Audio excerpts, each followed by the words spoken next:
안녕하십니까? 저는 바램 경영전략연구소 주민관 대표입니다.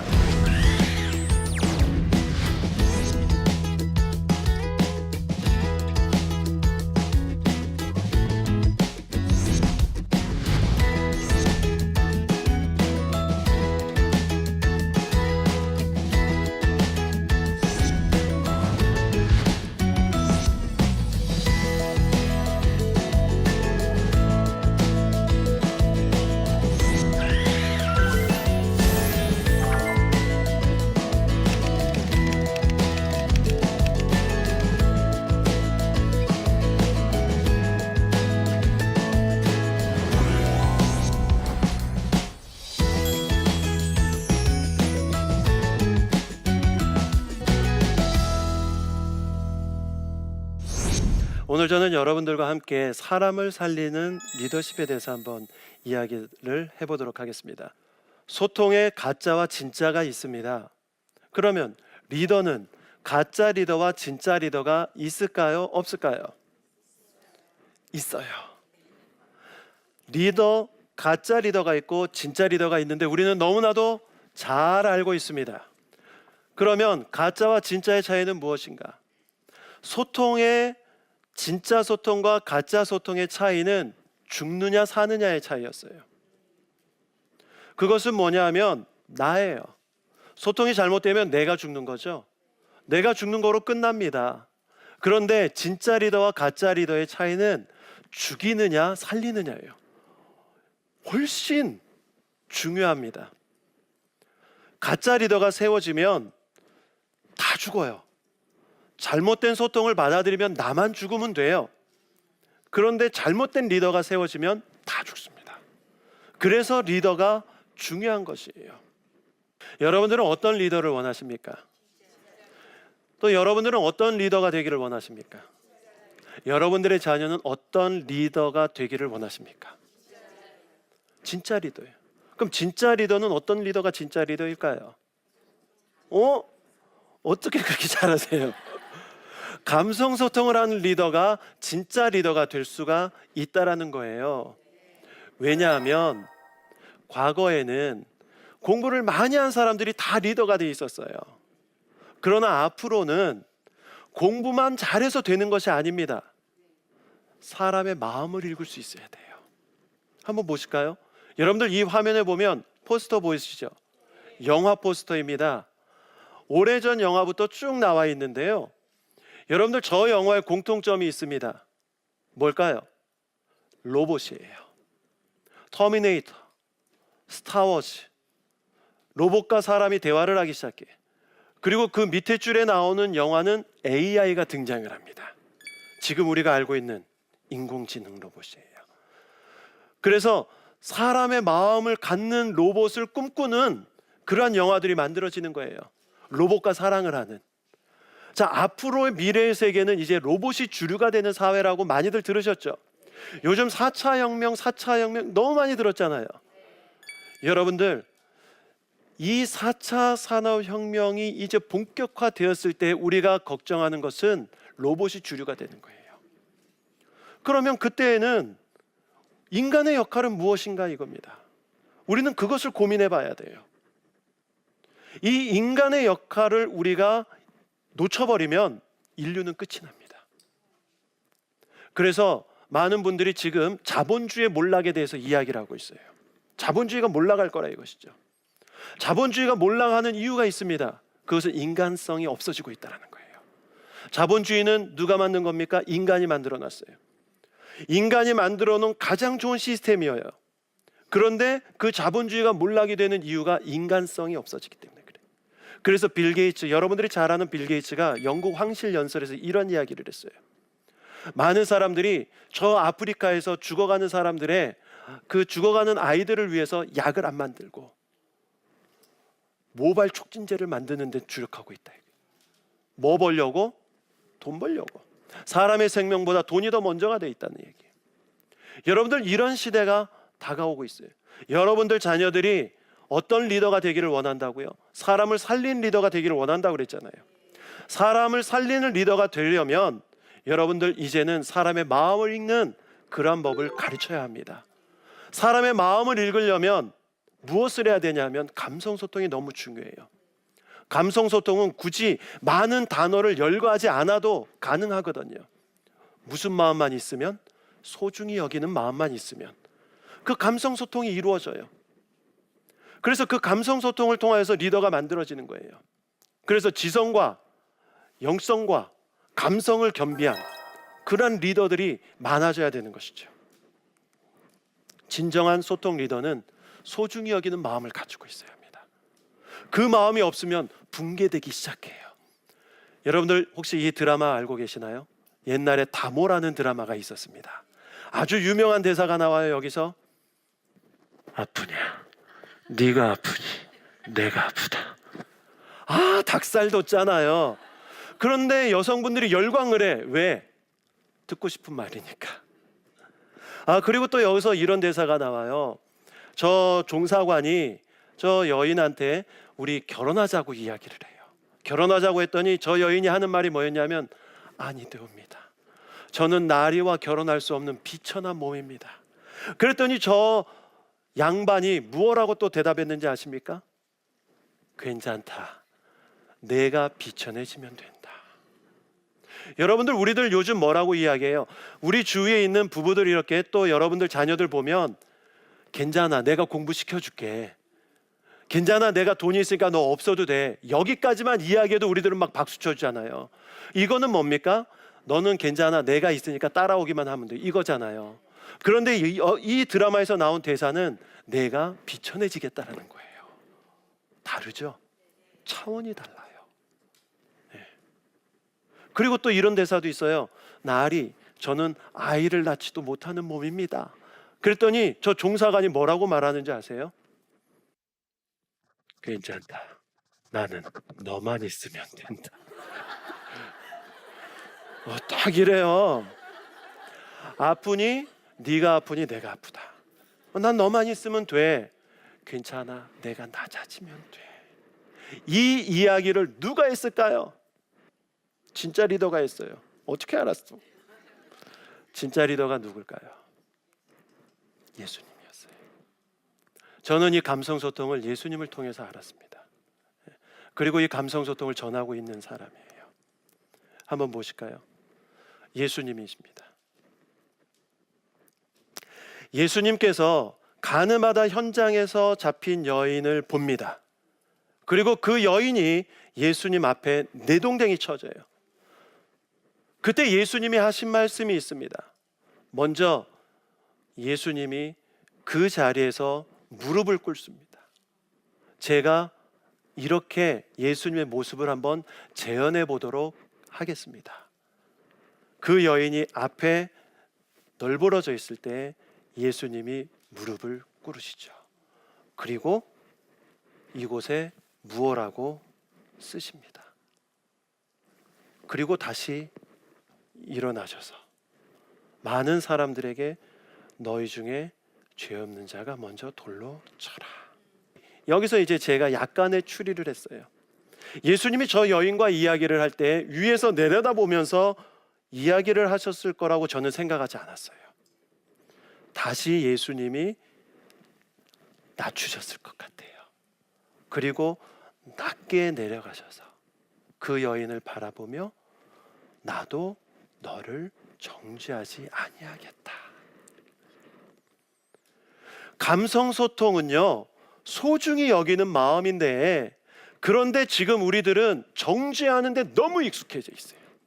감성소통이 안 돼요. 사실은 아까 저희가 여러분들, 우리들이 소통이 안 되는 사람, 많은 사람들이 있는데 그 소통이 안 되는 사람들 누가 만들었냐? 하나하나 다 들어가 보면 결국은 누가 만들었을까? 내가 만든 거예요. 내가 그 사람한테 X표를 긋고 있는 거예요. 다니면서 저 아무개 안 돼. 저 아무개 안 돼. 저 아무개 안 돼. 전부 다 X표를 그으면서 다니니까 감성소통 할래야 할 수가 없어요. 소중히 여기는 마음 가질래야 가질 수가 없어요. 여러분들, 나도 너를 정죄하지 아니하겠다라고 말씀하신 예수님의 소통은 죄를 묻지 않는 거였어요. 그런데 지금 우리들은 뭐 좀만 잘못하면 야, 너 왜 그렇게 잘못했니? 이렇게 해야 안 해요? 한단 말이죠. 너 때문에, 너 때문에, 너 때문에. 그런데 결국 이거 누가 긋습니까? 지금 저 그림 보면 누가 긋고 있어요? 내가 긋고 있어요. 여러분들 소통 안 되는 불통자들이 많은 분들은요, 사실은 자기가 펜 갖고 다니면서 다 긁어버린 거예요. 이 시간에 여러분들이 해야 될 것은 펜을 내려놔야 돼요. 그 펜은 지워지지도 않아요. 놀라운 펜을 가지고 있는 거예요, 여러분들이. 빨리 내려놓으십시오. 여러분들이 마음을 여세요. 그러면 제가 여러분들의 마음을 볼 거예요. 그러면 여러분들의 마음이 보이면 너무 아픔이 있고 상처가 있고 과거에 슬픈 일이 있고, 그러면 제가 그거 어떻게 할 것 같아요? 에이, 더러워. 네, 그럴 것 같아요? 아니죠. 아프니 네가 아프니 내가 아프다, 그럴 거예요. 여러분들이 감성 소통을 잘 훈련하셔서 여러분들이 소통하는 리더가 되면 여러분들 집에 가셔서 여러분들 자녀의 마음이 열리는 것을 보십시오. 그리고 그거를 보면서 아팠구나, 네가 아프니 내가 아프구나, 같이 울어주는 거예요. 같이 울고 같이 웃어줘. 그러면 소통을 하면 회복이 됩니다. 그리고 같이 울고 같이 웃어주는 공감 단계에 들어가. 그게 공감 소통이에요. 그리고 그 다음에 비로소 진짜 사랑을 하게 되는 거예요, 여러분. 그런데 우리들은 공감하지도 않고 마음을 치유해 주지도 않고 사랑한다라고 막 거짓말만 해. 진짜 사랑은 그를 위해서 진짜 울어줄 때 나타나요. 같이 아파해 줄 때. 그 진짜 사랑을 하면 그때 놀라운 일이 일어나는데, 무슨 일이 일어나냐면 같은 꿈을 꾸게 돼요, 여러분. 같은 꿈을 꿉니다. 생각해 보세요. 여러분들 자녀들과 불통인 분들, 자녀들의 마음을 안아주고 보듬어줘요. 그러려면 누가 먼저 마음의 문을 열어야 될까요? 맞습니다. 내가 먼저. 자연의 법칙과 똑같기 때문에 부모가 먼저 마음을 열어요. 그리고 내가 그때 너한테 그렇게 한 건 미안해. 마음을 열면 아이가 내 마음에 들어올 겁니다. 그러면 아이의 마음도 열려. 여러분들, 우리가 억지로 마음을 열 수는 없습니다. 예수님도 여러분들 우리들의 마음을 억지로 열지 않으셨어요. 그래서 예수님이 뭐라고 말씀하셨어요? 네가 마음을 열면 내가 들어가서 먹고 마신다고 한 거예요. 네가 열어야 돼요. 여러분들 감성 소통하고 싶으시면 지금 여러분들이 직접 마음을 여셔야 해요. 그래야 치료가 돼요. 회복이 되고 공감 단계에 들어가. 같이 울고 같이 웃어. 아까 드라마 대사처럼. 그러면 진짜 사랑하게 되는 거예요. 그럼 그때부터 같은 꿈을 꾸는 거죠. 여러분들이 여러분들의 자녀와 같은 꿈을 꿨다고 생각하십시오. 그러면 어떻게 될까요? 자녀가 어떻게 될까요? 여러분들 지금 교권이 무너졌죠? 저는 교권 회복주의자예요. 교권 회복을 위해서 부르짖고 다녀요. 그러면 교권 회복 어떻게 이루어질 수 있느냐? 선생님들이 옛날 우리 어르신들, 제가 어릴 때 선생님들처럼 도시락 못 싸우는 아이들, 학교 지각하는 아이들, 결석하는 아이들이 왜 결석을 해야 됐는지 그 아이들의 마음을 헤아려 주는 거예요. 그 아이들을 소중히 여기는 거죠. 그러면 교사가 제자를 소중히 여기면, 제자가 선생님을 소중히 여기면, 그래서 서로 통하고 같은 꿈을 꾸면 교권은 반드시 회복될 거라고 저는 믿습니다. 교회, 성도가 목사님을 위해서 울어주고, 목사님의 아픔을 내가 먼저 받아들이고, 목사님이 성도들의 눈높이로 내려가 성도들의 마음을 먼저 받아들이고 성도들과 같이 울어주고 웃어주고, 비로소 진짜 사랑을 해서 목사와 성도가 같은 꿈을 꾸면 교회가 어떻게 될까요? 붕 안 될래 안 될 수가 없어요. 여러분들의 자녀가 사람을 살리기를 원합니까? 그렇다면 반드시 감성소통 리더가 되어서 사람의 마음을 읽을 수 있는 그러한 리더로 만들어 주십시오. 그게 미래 인간성을 잃지 않는 방법이 될 것입니다.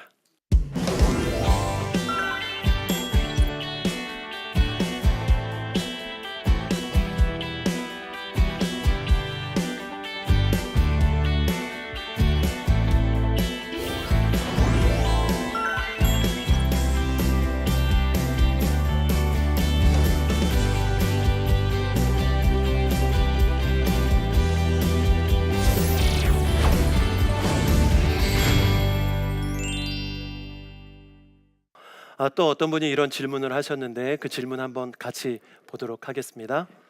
제가 읽겠습니다. 저는 자신감도 부족하고 내성적입니다. 그런데 교회에서 청년부 리더로 세워주셨습니다. 이 자리가 너무 부담스럽고 두려운데 저 같은 사람도 잘할 수 있을까요? 여러분들 잘할 수 있겠습니까? 정말요?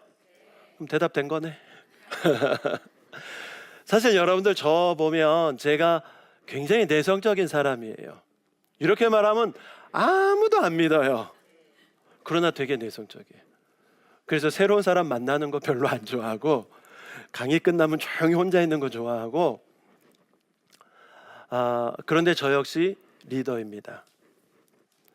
여러분, 저는 여러분들 모두가 가지고 있는 이 질문에 대해서 또 여러분들 모두가 누군가 앞에 나가서 이야기하는 거를 이렇게 주저하는 경우가 너무나도 많이 있고 더군다나 큰 어떠한 무게 있는 그러한 역할을 맡았을 때는 동일한 질문을 하게 될 겁니다.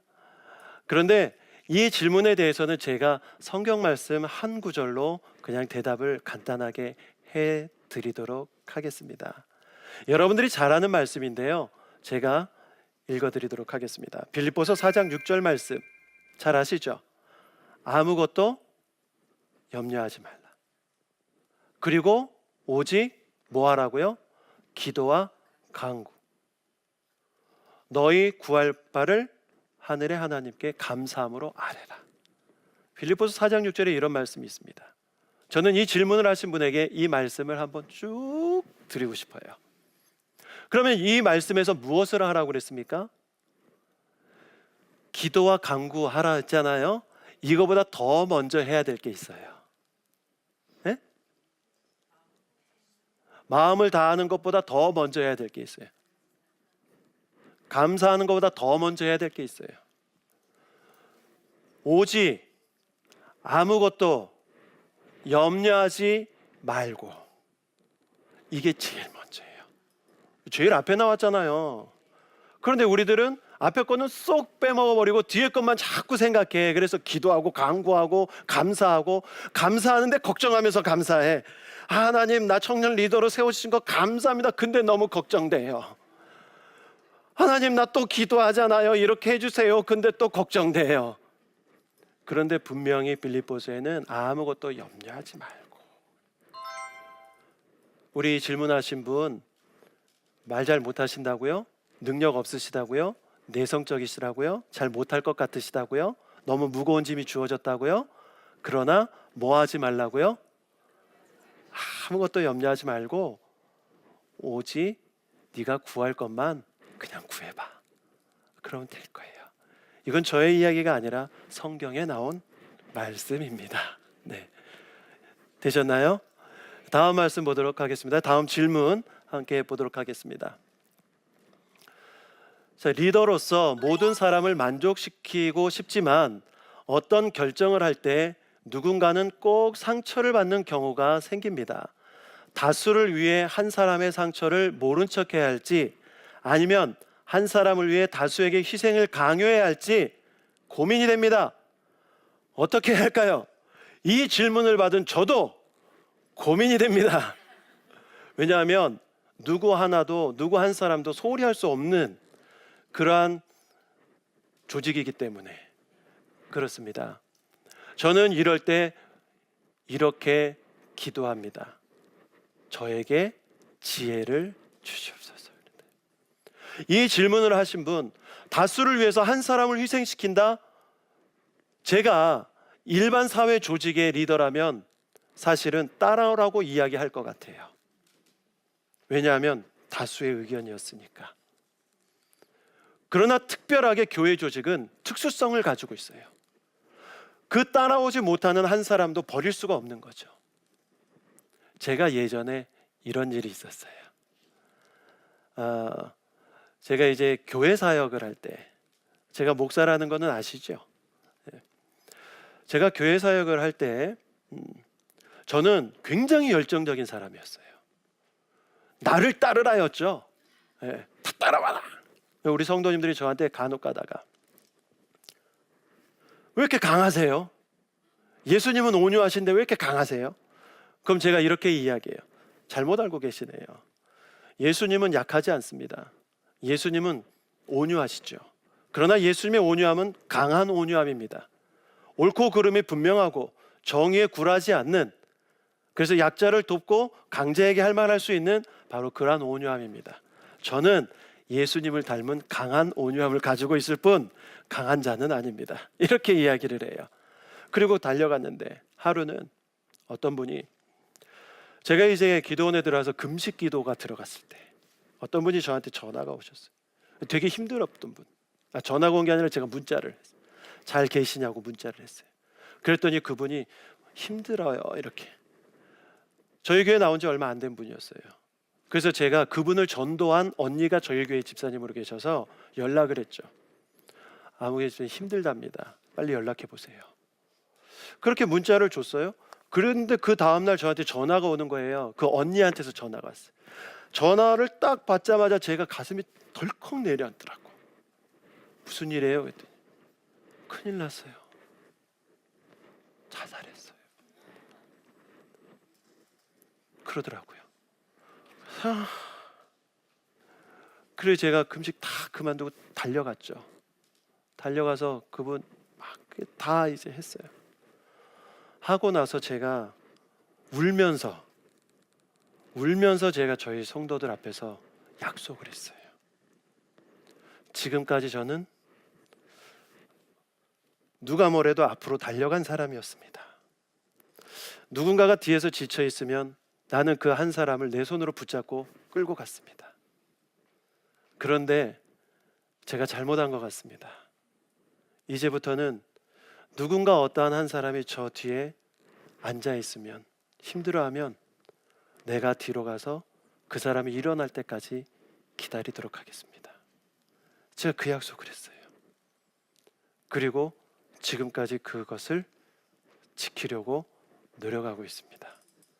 지금 저 질문에 대답이 됐을지 모르겠지만 한 사람 버릴 수 없고 다수의 의견이라고 다 따를 수만은 없어요. 그래서 리더는 지혜로워야 되고, 그래서 리더는 소중히 여기는 마음을 가져야 돼요. 리더가 그 소중히 여기는 마음을 가지고 있으면 아마 그 한 사람이 이해해 줄 거라고 저는 믿습니다. 처음에는 다른 의견을 가지고 있었지만 내가 이분을 소중히 여긴다면 이 다른 의견을 가진 이 한 사람이 나를 소중히 여겨서 나와 같은 꿈을 꾸게 될 거라고 저는 믿습니다. 그것이 바로 감성소통의 힘인 것이죠. 이 질문하신 분, 제 이야기를 감히 죄송스럽게도 드렸는데 조금이라도 도움이 되셨으면 좋겠습니다. 여러분, 저는 여러분들에게 사람을 살리는 리더에 대해서 이야기를 하였습니다. 사실 우리 크리스찬, 저는 다 리더가 됐으면 좋겠어요. 왜냐하면 영향력이 있어야 되거든요. 영향력이 있을 때 말에 힘이 들어가기 시작합니다. 그래서 여러분들의 자녀가 사람을 살리는 리더가 되었으면 좋겠어요. 사람을 살리는 크리스찬, 세상을 소중히 여기는 크리스찬, 믿지 않는 사람들을 소중히 여기는 크리스찬, 다른 교회를 소중히 여기는 크리스찬, 나와 내 가정을 소중히 여기는 크리스찬, 그런 리더가 여러분들, 우리 나침반의 모든 시청자가 되었으면 좋겠습니다. 축복합니다. 감사합니다. 네, 안녕하세요. 사단법인 지구촌 가정훈련의 원장으로 또 죽전 하나님교회 담임 목사로 사역하고 있는 이희범 목사입니다. 하나님께서 최초로 허락하신 공동체는 바로 부부입니다. 부부는 가장 가까운 관계지만 하루하루 행복한 모습을 지켜나가기란 정말 힘든 일이기도 합니다. 특별히 부부 대화에 대한 문제들로 수많은 가정들이 힘들어하고 깨어지고 있는 것이 지금 우리들의 현실입니다. 하지만 하나님은 우리들에게 말의 힘을 주셨습니다. 또 부부 대화가 영성의 세계라는 것을 성경에서 계속해서 말씀하고 계십니다. 나침판에서 이 부부 대화법에 대한 말씀을 드리게 됩니다. 많은 시청 바랍니다.